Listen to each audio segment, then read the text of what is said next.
Hey, what's going on, everybody? Welcome back to another episode of Wealth Defense Radio, the podcast. I am your host, Josh Nahosa, and I'm an independent advisor representative for Swan DFW. That stands for Sleep Well at Night at Dallas-Fort Worth. And I am here with the man who always washes his hands after using a public bathroom. It is Hector and Josh. I actually do. Okay. I don't know if we want that as public information, but okay. Hector is a certified financial planner, which is the top mark in our industry. He started Swan DFW a little over 11 years ago now, which means that Swan is like a fifth grader. Yeah, look at us. And Hector is smarter than a fifth grader. Sometimes. Yes. Depends on the subject, I guess. The question. And the question. And he's been in the industry for a while. 1995. Yep. So, 30 years. Yeah, long time. Seen a lot. Been through some ups and downs in this market. Yep. So, our name is Wealth Defense Radio. Yeah. Why don't you tell people what we're talking about today? Yeah, so today we're going to talk about defending your money.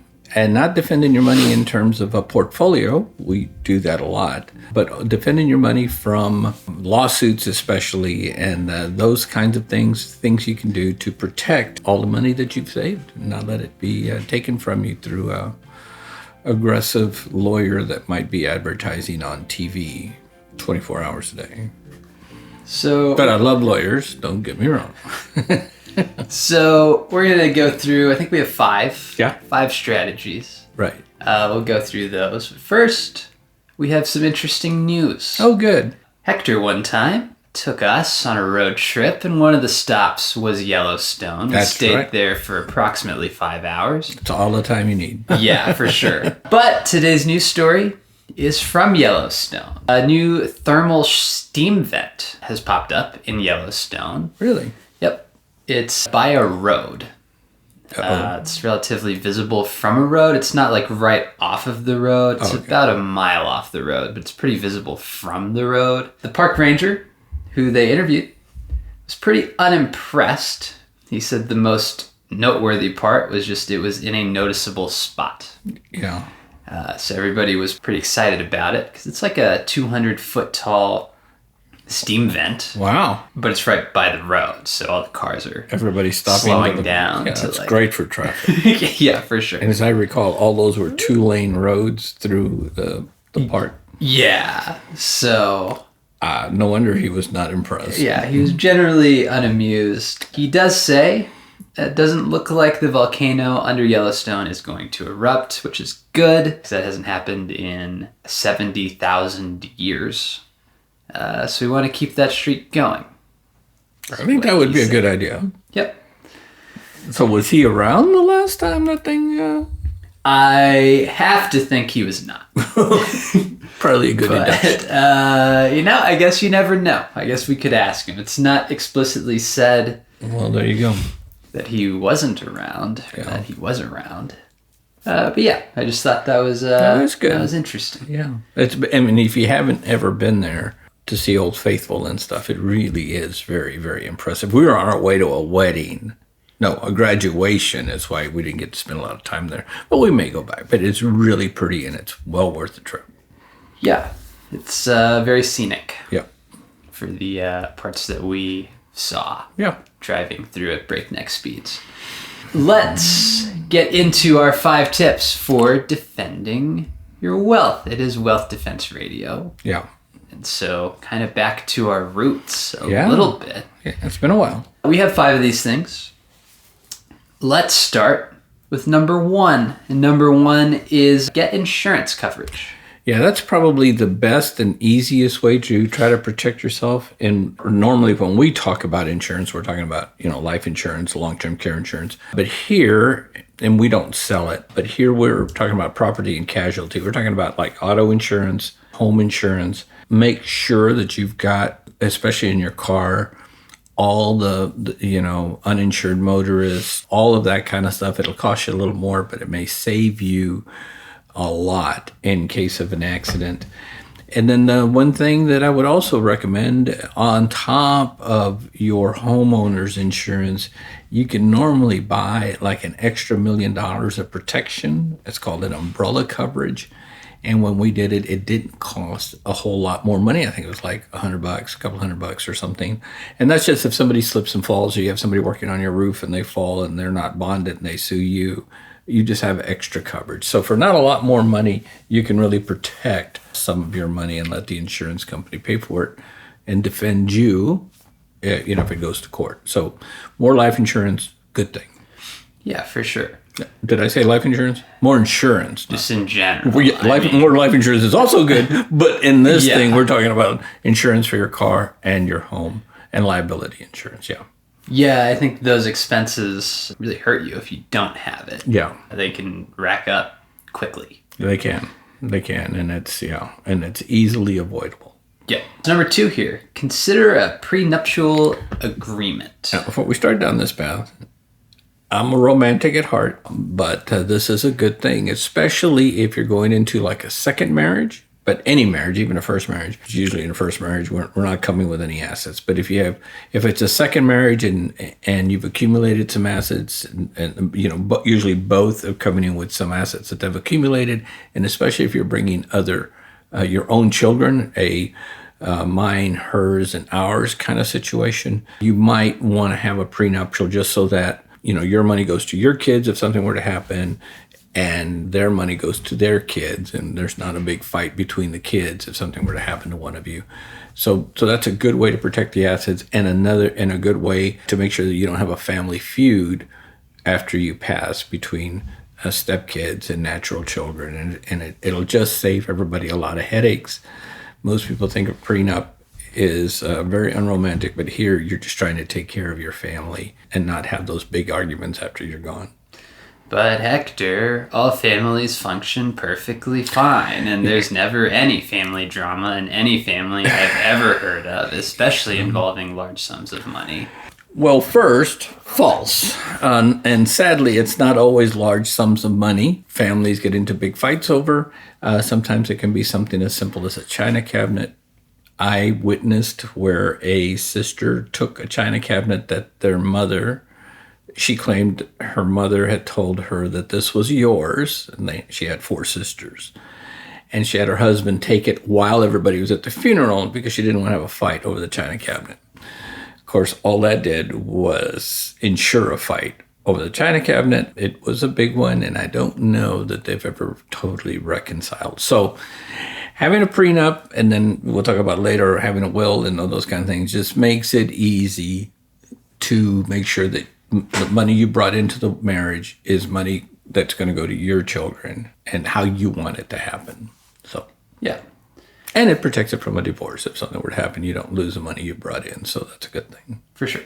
Number 3 here is use your retirement account. Yeah, what happens when you have an IRA or a 401k or a 403b or a 457, all of those are called protected assets. And so if you have, say, $2 million and $1 million is in your checking account and $1 million is in, say, your IRA, if something were to happen and you're involved in an accident and you hurt somebody, you didn't mean to, but it was an accident, an attorney takes a snapshot of your financials. And if he sees you've got $2 million, but $1 million of it is in your IRA, he knows that's not attachable, that they can go after you and win, but they can't collect on the $1 million that's in your IRA, any retirement account. The money sitting in your savings account or your checking account is. And so by having that exposed, you're inviting a lawyer to come in and go after that amount of money. And so, yeah, if you can put money in those accounts, that's a good thing. Just be aware that when you put the money in those accounts, they're designed for retirement, and there's going to be penalties if you take them out before 59 and a half. And there's just a lot of things. So it's not, don't do it without talking to somebody like us, making sure that money that you're putting in there is going to do what you want it to do, and you're not going to need it earlier for other things. You may have other ways to go. But yeah, retirement accounts, great way to put money away, and it's not attachable, and that's a good thing. Yep. Also, life insurance, cash value life insurance. That's what we do, especially for doctors. We do a lot of that. We overfund life insurance policies because the cash value in a life insurance policy is also a protected asset. So that's a good thing. Yep. Number 4, this is form an LLC. Yeah, and that's a limited liability corporation. Swan DFW is an LLC. And what you've done basically is created another entity. And that entity, that guy we were just talking about that had $1 million in the IRA, but he didn't have to do anything with that. But the $1 million sitting in his checking account, he might consider opening an LLC and putting the money in there because that becomes a protected asset. Let me stop and say there's no such thing as a silver bullet. There's no such thing that absolutely, if you put it in these things, that you're never going to lose any money, because especially in an LLC or a trust that we'll talk about in a minute, it becomes whose lawyer is better. Yeah. But what you're trying to do is you're trying to, when that attorney, somebody comes, an attorney who's looking to sue you, and they take a picture of your financials, and they see that you've got $2 million, $1 million in the IRA and $1 million in a LLC, as an example, that becomes harder for them to win, and most of these attorneys don't get paid unless they win. And so what we're counting on is when your guy, whoever you hit or whatever the deal is, has gone to a lawyer, he takes a snapshot and he sees that you've taken steps to protect yourself, that the next guy that walks into that lawyer's office and the lawyer takes a snapshot of the next person, they see the $1 million that is just laying there, and that the lawyer will pass on yours, because likelihood of winning is one thing and then collecting is a second. So he's not going to mess with you. He's going to go to somebody who hasn't taken those steps. And so it's a way to discourage people to come after you, because they're not going to come after you if you've protected your assets. It just doesn't make any sense.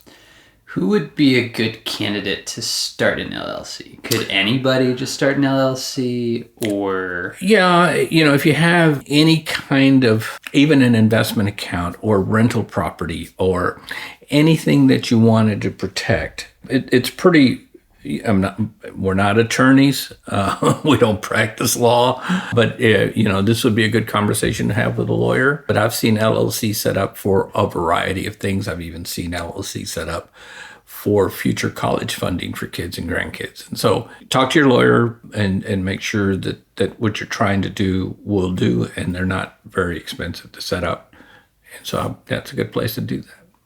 But if you have a business, especially if you started a business and it's going good and you're making a little money, the LLC divides you personally from the company and protects those assets in the LLC, because you can get a judgment against it, but they can't force the LLC to take money out, and that's why it's a good way to try to protect your assets.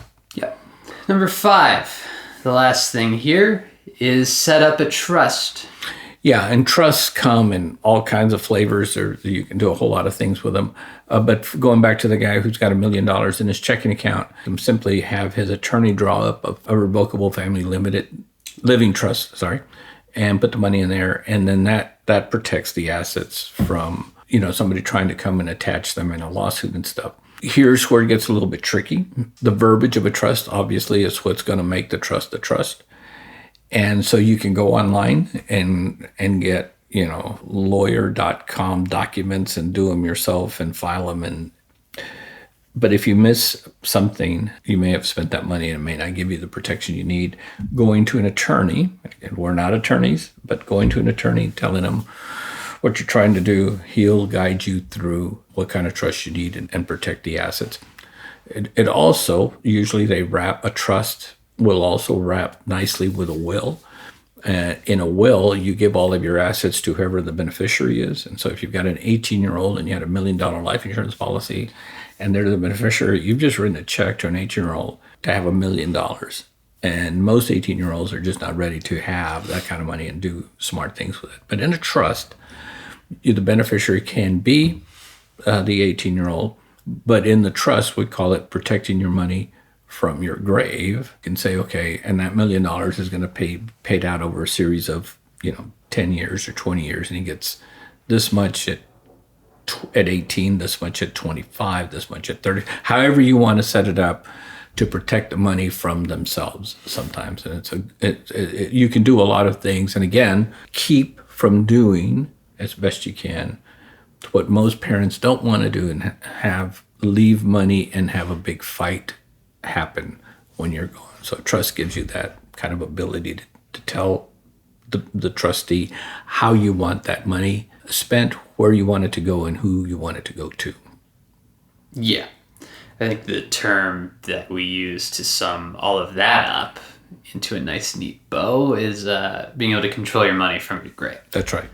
That's exactly right. You can just explicitly say this, and this, and then all of that happens. Yeah. And again, if you've had one of those situations, a marriage where you bring, my kids, her kids, and then we have our kids, a trust is a good way to divide the money as to who's going to get your money and who's going to get the spouse's money. And it's just way cleaner to do it up front than on the backside after you've passed, where you're not there to express your opinions and how you want things done, and people trying to figure out what you would do.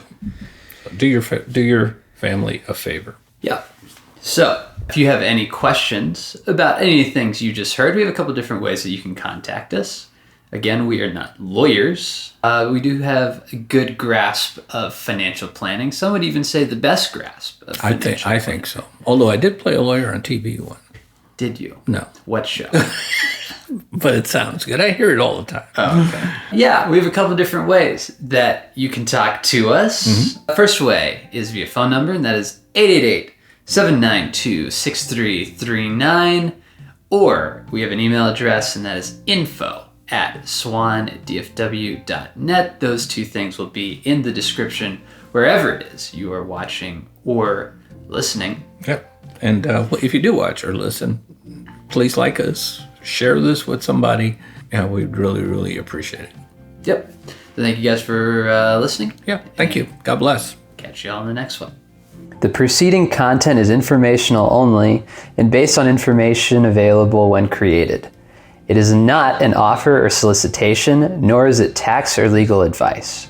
It does not consider your financial circumstances and objectives and may not be suitable for you.